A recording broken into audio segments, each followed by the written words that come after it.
repair a broken wheelbarrow for a couple bucks. Instead of buying handles, it's not hard to make them. To remove all the rusty hardware, start with a crescent wrench. The bolts are square, so this will work pretty good. Of course, some of them are just gonna spin like this. Everything together with the vice grips. It spins. Work it until the corrosion breaks loose. Sometimes you just break things. The new carriage bolt for this one. Grab a hammer to push everything up. The nut at end of travel will tap it up equally. Wheel hardware, landing hardware. Pull everything out. Bolt here is going to be hard to capture. How to break this one out.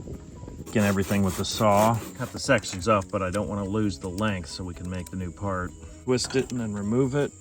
Make a new arm. All the pieces together so we can get the length. It's 2x2 in the scrap lumber bin at Lowe's. A bit of a twist in it, but it'll work for this application.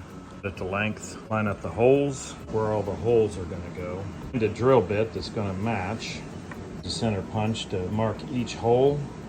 The bit doesn't slip off.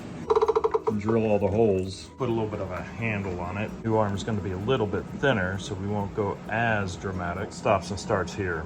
Tighten a vise, grab a rasp, round it up. Put in some 45-degree angles first. Over and do the other side with 45s. We're after first is an octagon. Everything chamfered off, we'll start to round everything. With everything rounded up, we'll sand it and smooth it up a little bit. We've got a real nice match. Go around and see if we can find the correct hardware. Having trouble getting the axle bolt off, so I'm just gonna cut it off. Those are pretty handy. A new fastener in there. If the bolts stick out too much, I'll just use the bolt cutter to cut them off. Deburr that a bit. Couple bucks, we're back in business.